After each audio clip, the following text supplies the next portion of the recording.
Welcome to the Prevent the Preventable podcast, where we're on a mission to change the landscape of brain hemorrhages by driving awareness, delivering education, and pushing for real action. Now, brain hemorrhages affect millions of lives every single year. But at the Natty Kate Moss Trust, we're committed to preventing them before they happen and funding pioneering research to advance treatment for when they do. In this podcast, we'll dive deeper into the world of brain hemorrhages because the more we understand, the more we can create real change, and together we can truly prevent the preventable. Hello and welcome to today's episode of the Prevent the Preventable podcast. Now, today we're exploring a deeply personal and often overlooked part of recovery and asking the question, can you work after a brain hemorrhage? For many survivors of a brain hemorrhage, returning to work and daily life isn't just about routines. It's about rebuilding identity, navigating emotional contradictions, and asking the big question, what is truly important to you? Our guest today is Catherine Anderson, who shares her lived experience of her brain hemorrhage, returning to work, managing cognitive and emotional changes, and confronting the challenge of grieving who she once was, while simultaneously learning to embrace the new version of herself. In this episode, we'll explore the challenges of returning to work and daily life after a brain injury, managing fatigue, cognitive shifts, and physical changes at work and in your personal life, the emotional contradictions of letting go of your former self whilst leaning into the new you. Conversations like this are so important to help people navigate that incredibly complicated path to regaining a sense of self, particularly at a time when it can feel like you don't recognize who you are and your life. Before we go into today's episode, if you are struggling with life after brain hemorrhage and your recovery, please do go back to episode 6 of series 2, where we explore whether you can fully recover from a brain hemorrhage and what that path to recovery looks like. For me, that was such an honest and open conversation, but also really helpful episode for anyone on their own recovery journey. So let's get into today's episode as we explore with Catherine how you can return to normality after a brain hemorrhage, get back into work, and reclaim your sense of self. Morning, Catherine. Thank you so much for being here, especially as we've just been talking and you have a very little baby who has kept you up most of the night and you've come down from Newcastle. So we are very grateful for your dedication to the cause. Today we're going to be talking all about, returning to work after a brain hemorrhage. And you've been really kind of sharing your stories even before today for the trust and supporting our cause as well. And I really want to understand the challenges around going back to work from a practical point of view, from a, emotional point of view as well, a physical point of view.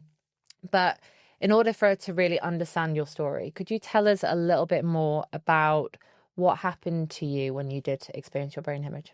Yeah. So when it was like leading up to it, it was about 2 weeks before, I was experiencing like headaches, and it was just, I thought, oh, I haven't had enough water. Didn't think really anything of it. Just had paracetamol. Had a bit of a pain down here, and I thought I had pulled something, like because I was training at the gym all the time. But then on the day that the morning it happened, I had actually had a physio appointment booked in because I thought that would help.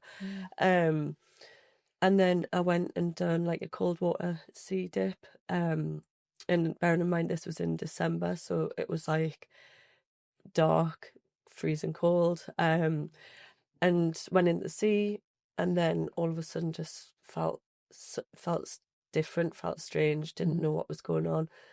Had passed out in the sea, and then managed, like, because there was people there, so got pulled out from the sea, came around, and then had like the thunderclap headache.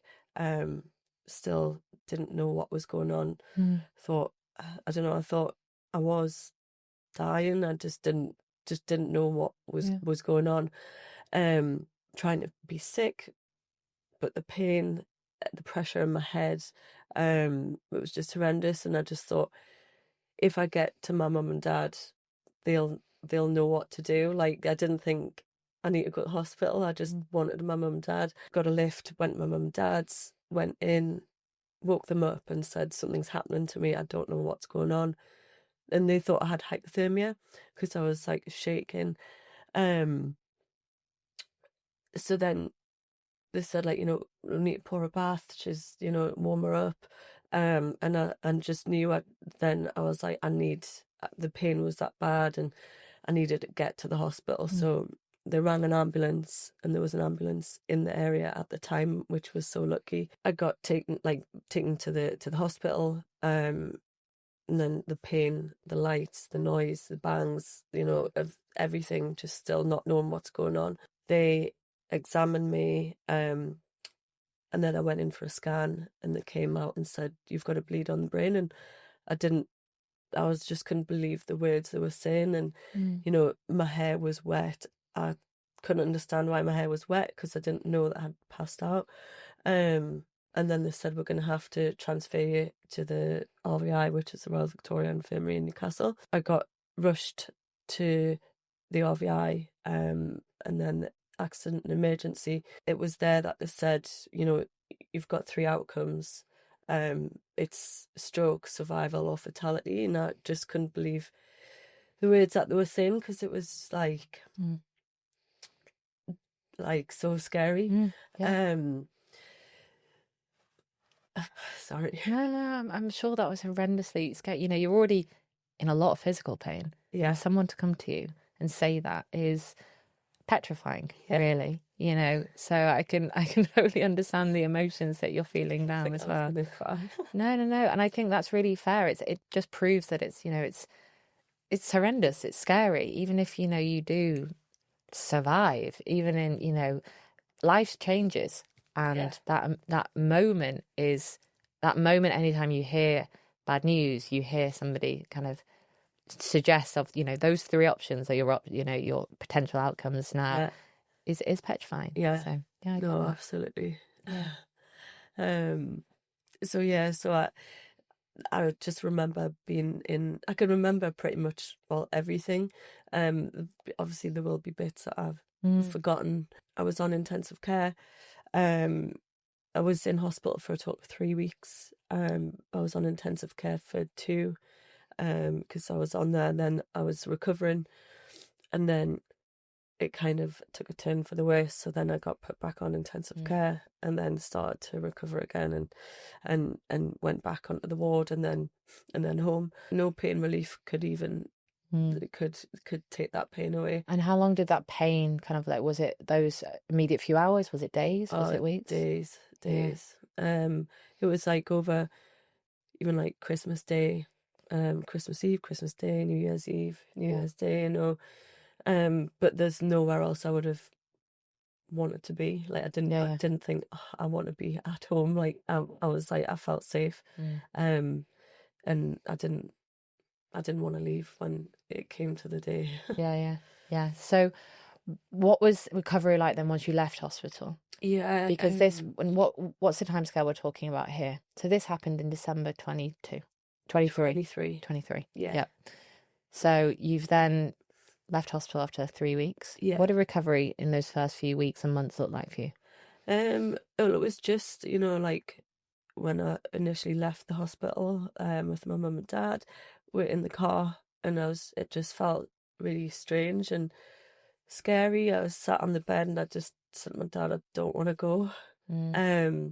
Because as well, he kind of built a bit of a community as well with all the care and everyone around you. Going in the car and being outside was such a strange feeling, because I hadn't been outside, having to learn to walk again, just been like lying in a hospital bed for all that time. When I got home, it just felt a bit just surreal, and then it kind of a bit of realization of what's actually happened, and then what's ahead, of kind of the unknown, because you don't know how you're going to recover and things. And I guess it was just the smallest task would take up all of my energy. So I would have a bath, and that would like Wipe you out. completely. And then trying to watch TV, thinking, right, I'll just try and relax and just let my body heal. But I couldn't concentrate on watching the TV, like, you know, listening to music. It was reading a book. The concentration just wasn't there. And I guess, you know, the body is fatigued as well. So, you know, just listening to my body, I've just got to accept this, because I'm prior to it, to the hemorrhage, it was, you know, I was a runner, like keeping fit all the time, training twice a day, you know, constantly on the go, so having to stop. Sorry to interrupt, but this one is actually quite important.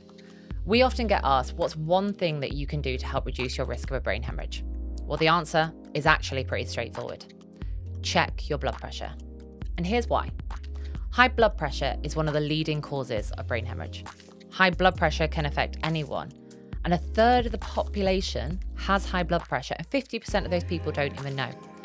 But the good news is that high blood pressure can be managed, but we need to know our numbers first. So don't leave it to chance.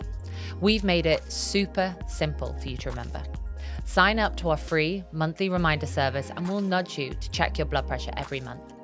Quick, easy, and no excuses.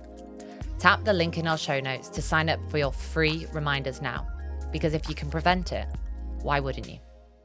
It must have been so frustrating in so many different ways, you know, physically being like, oh, if I do that, then I'm exhausted, or cognitively. And then, you know, there's emotional tiredness of all of it as well. Layering on what you were saying there about that before your brain hemorrhage, you know, you did so much, and actually not to be able to do that, there must be an element of frustration as well. You know, in this series, we've one particularly in mind is that we spoke about grief, and grief is not just, you know, somebody dying and the loss of that, but it's a loss of anything. It's a loss of, you know, not being able to do the things that you once were able to do in that routine as well. So, you know, it's a whole range of challenges and emotional complexities with that as well. And you obviously talk a lot about fatigue. Yeah. You did touch on actually when you left the hospital and, you know, the walking side of things as well. But physically, what were some of the challenges that you had then coming out of hospital? I guess, like, you know, walking, just, you know, a few steps would completely tire me out. So I guess it was a bit of frustration, wanting to be back where I was, but then understanding that I'm not. But if, you know, if I'm patient and if I'm in time, then, you know, it'll come. But it's just realizing that you can't rush it, and take each day as it comes, rather than thinking I need to be back where I was. Yeah, I guess, and that's the hard thing is there's, you know, it's the want and desire to get there, but also that there's no specific pathway. You know, there are things that can help, but everyone's timeline is totally different. Everyone's recovery is totally different as well. So at what point did you start to feel a bit more like maybe yourself? I mean, you know, that's a big question itself. Do you ever feel like yourself after having a brain hemorrhage, or are things always going to be different?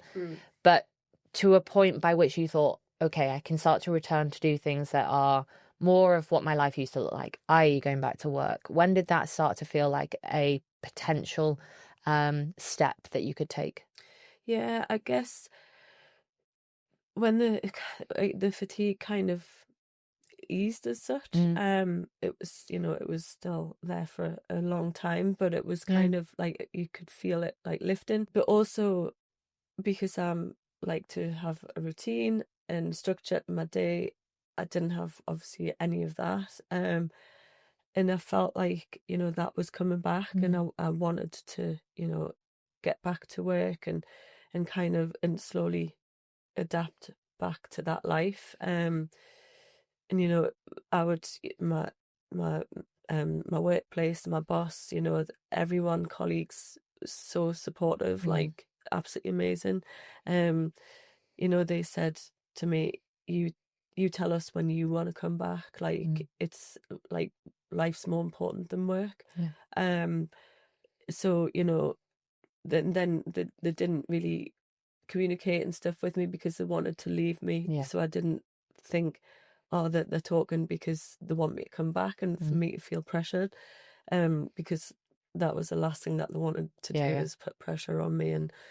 And so my boss would just, you know, you say check in with me, but he would say you could reach out to me when you feel you know, that you're ready. So, you know, we met, I think it might have been 3 months into the recovery, and just seeing how I was, and you know, just then thinking, right, what does your plan kind of look like to return? And it was just, you know, again, but you tell us. Yeah. I'm not telling you, like. Yeah. And I think that's so important in itself, isn't it? To have that level of support and not have that pressure. I think we can all put pressure on ourselves. Yeah. One of the episodes we had in this series where we were talking about like rebuilding your life and recovery after a brain hemorrhage and what that looks like. And the gentleman on it, Dom, was talking about, you know, him putting pressure on himself and him like, I need to get back to work to prove it to myself, not actually to anyone else, and not to kind of like please them or anything, but to prove it to himself that I'm okay. Yeah. You know. Yeah. And I can do the things that even though actually, and he admitted that I probably went back a bit early. Yeah. And I think there's a balance between, you know, trying to help yourself to get back into those things, but also listening to what you really need as well. Yeah. So did you ever find that a challenge of, is now the right time or am I going too soon? Huge thank you to Colony Co-working for continuing to support the Preventable podcast. Now, at the Natalie Kate Moss Trust, we have a huge ambitions to completely change the landscape of brain hemorrhages. And whilst we're a small but mighty team, we're all working remotely. And in truth, that's part of our strength. Remote working means that we can connect with incredible talent from across the UK and around the world, helping us push forward faster and smarter. But without a central office, we need flexible, inspiring spaces where we can come together to work productively, collaborate meaningfully, and work on this huge goal we have set ourselves. That's where Colony comes in. Colony is a growing network of beautifully designed co-working spaces here in Manchester, home to creatives, founders, freelancers, and teams of all sizes. They are spaces built for focus, connection, and progress, not just a place to work, but an environment that actively supports your growth. And they've helped NKMT do just that. To find out more about how Colony could support your business, check the link in the show notes. When I was in the office, the white tables, like white walls, it was all the lights. It would like, I felt like it was like my brain was rewiring again, and like hadn't experienced that sort of environment. So, you know, people talking, it's so much like your brain has to do that you don't realize.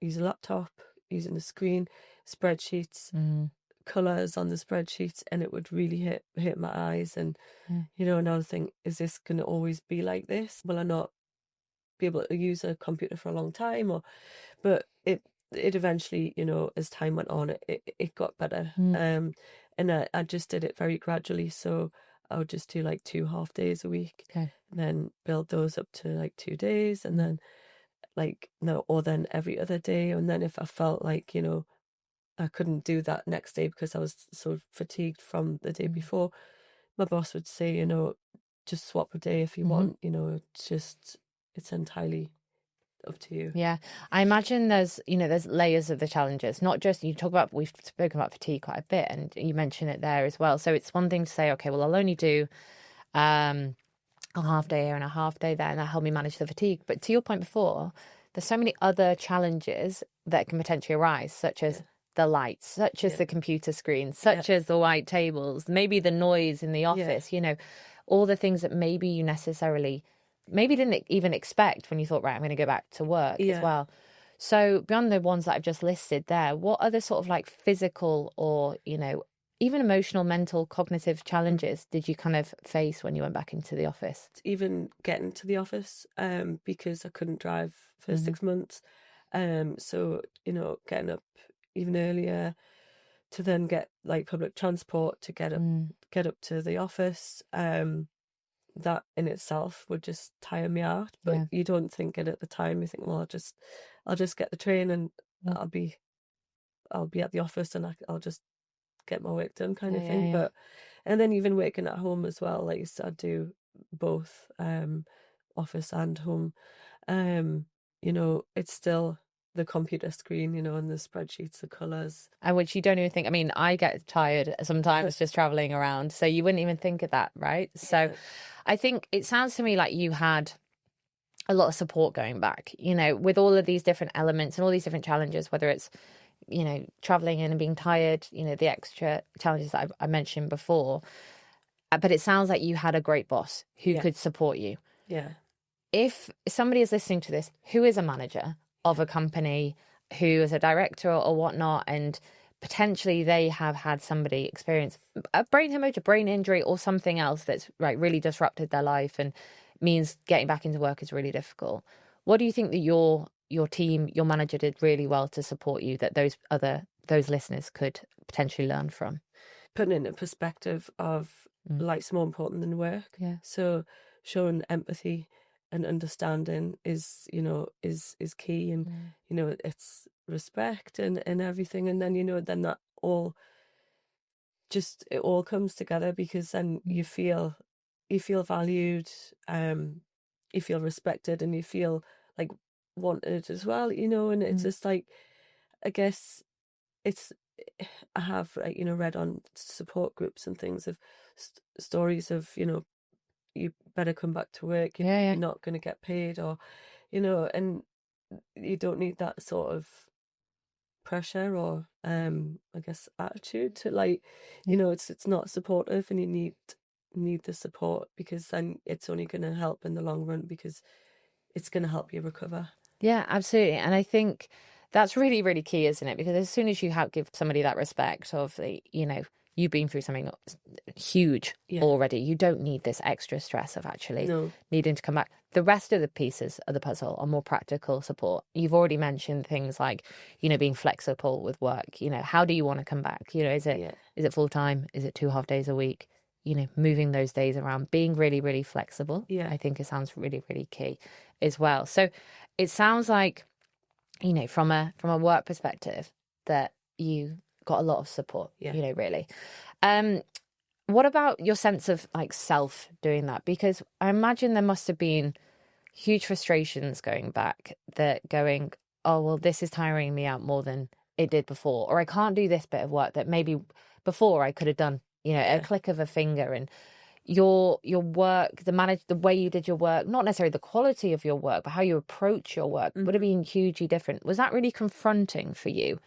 And how did you kind of navigate that? It's like shift in identity, I suppose. I guess it comes to, I had like a plan that me and my boss, you know, that we worked on, and then that's what I felt I could kind of do. What did that look like, that plan? It would be a case of not, like, because I'm customer facing, so it would be a case of, you know, no customer meetings until you're ready, you know, just kind of slowly build it back up, rather than just saying, right, you're doing a bit of a phased return, but, you know, you straight in and, you know, speaking with the customers, because sometimes I would talk and stop talking because I'd forget what I'm saying. So I felt, you know, I didn't want to have that pressure of when I'm talking to a customer, and then I'll just completely forget what I'm talking about, or, you know, just stop talking. But then also when I felt like I was ready to go back and speaking to the customers and having the meetings, then I felt like, you know, I could explain to them my story, and have the meeting with them, and contact them and say, look, I'm back. This is what has happened, and, you know, it created more of a relationship with the customers as well, which was like, you know, a nice outcome through something that has been so terrible. Thank you to our sponsors, Hugh James Solicitors, for supporting this second series of the Prevent the Preventable podcast. Now, sudden brain hemorrhage can turn your world upside down, but discovering it was caused by a medical mistake makes it even more devastating. While nothing can change what's happened, Hugh James's medical negligence team is here to support those who suffered brain injury or bereavement due to medical errors. And their support doesn't end there. The Hugh James Wills and Estate team is also on hand to help you plan for the future with clarity and care, because when the worst happens, the last thing you need is added complexity. To find out more about how they can support you and your loved ones, head to the services page on our website and book a free call with them to discuss your concerns. You can find the link to all of that in our show notes.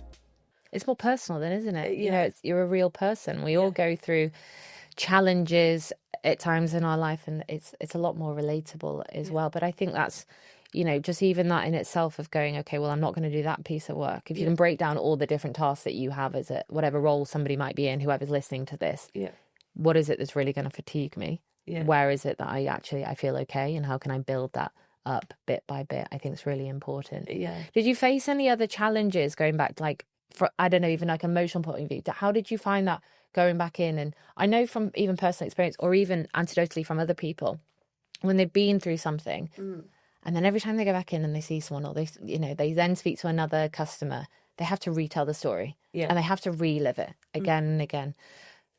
Was that a challenge for you, or that kind of emotional side of going back and having this new identity and this reliving this trauma in a different way? Because I felt like I was so lucky. I wanted to tell my story. I survived, so it didn't upset me. I felt like passionate about telling my story and creating the awareness.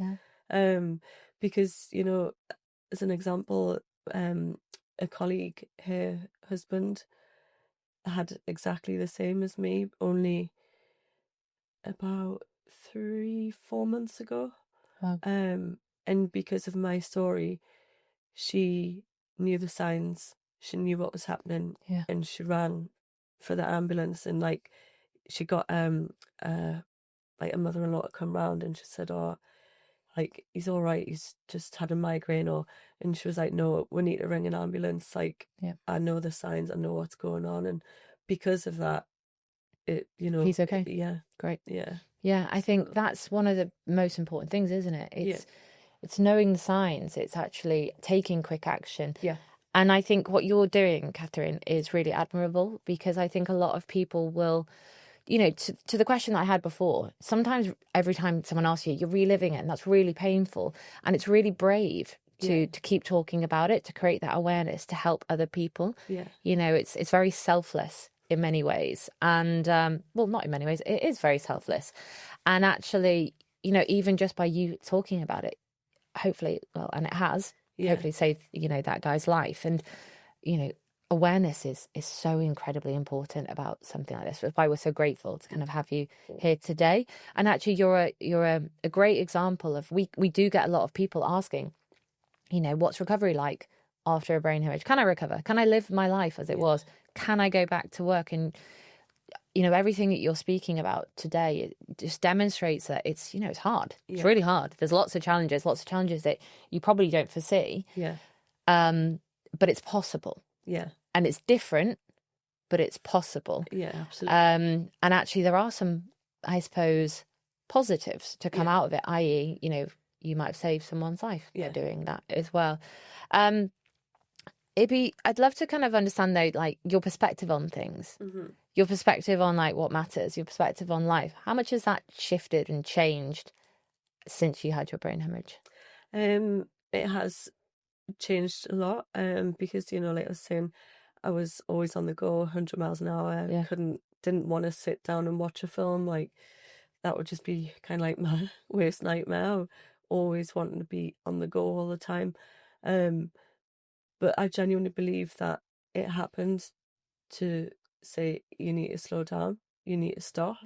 And if you're not going to stop, like, kind of like God's way of saying, I'm going to stop you, like, for you, and just give you a bit of a warning to be like, you need to slow down.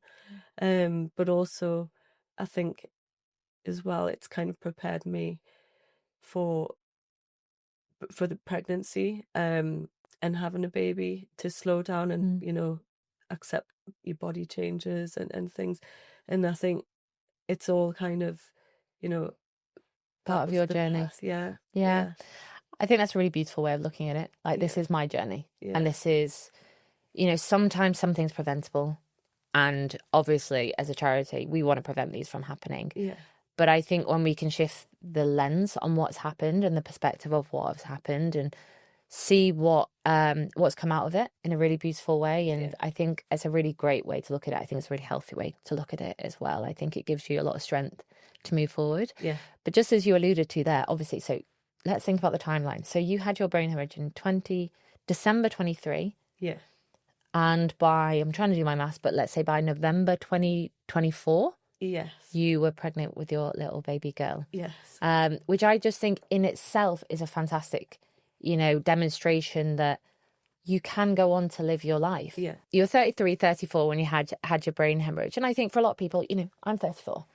I'm very much kind of, you're very mindful at that age of your body clock and things. And I imagine, if something like that happens, you think, oh, okay, well, now my path, not only is my path totally different because of that and because of my abilities, but there's desires that you have. And there's desires maybe and I might be speaking out of turn because I don't know what those desires were for you. But I think for a lot of women at that age, they might be thinking, I would like to go and do these, quote unquote, normal things, have a family, etc. Yeah. And that might delay it and that might interrupt it and that might stop it. Yeah. And that can add another layer to the grief of having a brain hemorrhage in your life being different. So it just demonstrates, that it's not all, a straight line. It's not everything. You're not just dealing with the brain hemorrhage as well.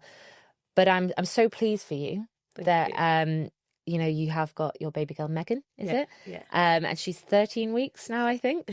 And I think that is such a beautiful light. We spoke about just before the podcast recording. We spoke about how that can be such a great sort of, as I said, a little light, a glimmer of hope and that life can move forward as well. So, and how are you dealing with life now as a mother, with some of the challenges that you still kind of face with since you've had your brain hemorrhage? Are there any challenges that are coming up now? No, I've made a full recovery, just been tired. Yeah, just the standard mother, the challenges of being a new mum. Yeah, no, I totally understand that. Well, I'm so pleased that you have. Before we kind of finish off and wrap up, what support, whether formal or informal, from work, probably more particularly, but from your wider support network, your friends, your family, maybe even at the hospital, did you find was most helpful for your recovery and kind of getting back into that, I'm going to say in quotation marks, normal way of life? I guess it's a mixture, friends, family, the GP, because I would be going to get my checkup, for being off work, but just having that soundboard, I guess, just talking things through and just like, looking at my progress, kind of measuring it and seeing where I am 6 weeks and then another 6 weeks, and then also at the hospital, they were just absolutely amazing. The consultant, the neuro radiologist who saved my life, he's just absolutely amazing and so approachable. I had worries about the pregnancy, for labor and things and the birth, and they've said, we're here for you. We're always here if you ever need us. You're part of the aneurysm family. So then they had support groups as well, so people would meet once every other month, and they would have talks about about aneurysms and experiences and just different topics. So that was really, really helpful as well, because you could you get people's different experiences or what their recovery looks like or is looking like, and then also work. I just couldn't thank them enough, because they've just been just so supportive, and I praise them, because if I didn't have that support, I think I don't know, I feel like my recovery could have been a lot different if I had that added stress and worry and pressure, and have I still got my job, or am I going to get paid, you know? Do you also think as well, like it's not even just the pressure, like, I mean, obviously there's a huge thing about the pressure of, you know, financial pressure, but it's also a pressure, and it's also a way to kind of go, even though that's happened to you, and even though there are changes and challenges, we still accept you. Yeah. You know, so rather than being like, this has happened, I'm struggling, and then I've been shoved out, I'm sure that would add another, you know, layer of emotion and complication as well. So I think, you know, the long and short of what you're saying, that I think the fact that you had all these different support groups, and I think that's the word, isn't it? That, you know, finding that support where you can access it, whether that's through friends or family or support groups, and hearing people's stories is so important. I know that even on our website, and people sharing their stories is so powerful. Because different people's circumstances will resonate with different people as well. But actually recognizing that you're not alone, I think is really important. And to your point, how are people recovering? What are people doing in this circumstance? Can they get back to work? Again, why this conversation today is important. I also just want to quickly touch on your pregnancy in itself. You did mention it there. Having had your brain hemorrhage 11 months before you got pregnant, did they shift? Did they change the way that they supported you, looked after you from a medical sense, going through your pregnancy? Were they keeping a closer eye on you? They had spoken with neuro to check and confirm that, you know, everything was is fine and safe. And because I had the 6-month MRI scan after to check how everything was healing, and I had like the all clear, so they were happy that, you know, I'm safe, you know, I'm fine, but still had the review, which is what you probably want, right? You want to be watched closely, absolutely, and just to make sure that, you know, everything is okay. Even if, and actually, hopefully, everything does show it's okay, but you prefer to be kind of kept under a close eye as well. So I think, you know, as we said before, I'm so glad that you've kind of that you've gone on this path, returned to work, and actually had this beautiful little baby girl as well. So Catherine, thank you so much for coming to share your story. I appreciate, one, that you have travelled down from Newcastle to Manchester this morning without much sleep, with a 13-week-old baby. But as you kind of alluded to before, hearing other people's stories, how they're recovering, their journey, I think, has obviously had helped you. And I have no doubt that, you know, this conversation today and hearing what is possible, hearing the challenges, you know, obviously we all knew that there was going to be challenges for you to go back to work. But actually hearing how you've dealt with them, taking it step by step, recognizing where you're going to be fatigued and scaling it back there, and, you know, dripping in, you know, more work where you can as well. But just the point being, demonstrating, as we said before, everyone's path is different, but demonstrating that you can go back to work, you can move your life forward, you can, you know, start building a family, you can, life doesn't stop at a brain hemorrhage, and there is hope after that as well. So as I say, thank you so much for joining us. No, thank you. Thanks very much. Thank you. Thank you for joining us today for this honest and deeply reflective conversation about returning to work after a brain hemorrhage. Catherine's story reminds us that returning to work, routines, or even the life that you once knew isn't always straightforward. Sometimes you can't go back, and that is really painful. Recovery doesn't end when hospital care finishes. It happens in workplaces, homes, and through the everyday decisions that help you redefine identity, purpose, and meaning. And it is so important to note that everyone's journey is totally different. But I hope that today's episode gave you a better understanding of the reality of going back to work and some helpful tips to support you with that step. A huge thank you to Catherine for sharing her journey, and to all of you for listening and for keeping these conversations alive. Now, at the Natty Kate Moss Trust, we are committed to supporting survivors, to funding brain hemorrhage research, and to running prevention campaigns and offer practical support. And there are so many ways that you can get involved and support our mission, whether through volunteering at one of our blood pressure awareness days, joining our events, running a race, or taking on another challenge, and so many other ways. To find out how you can get involved, just head to our website, www.natalykatemos.co.uk. Now, if this episode resonated with you, please share it with someone who you think might benefit, and make sure to subscribe so that you don't miss any future episodes. For bonus clips and behind the scenes insights, including Catherine's answer to our special question today, which was, what one piece of advice would you give someone considering going back to work after their brain hemorrhage? Make sure to head over to our Instagram channel and actually join our Change Collective broadcast channel. Find the link to that in our show notes. We will be back in a couple of weeks for our final episode of Series 2. If you're just joining us now, make sure to head back and listen to all the amazing episodes available across Series 1 and 2. But for now, thank you so much for listening, and we will see you next time.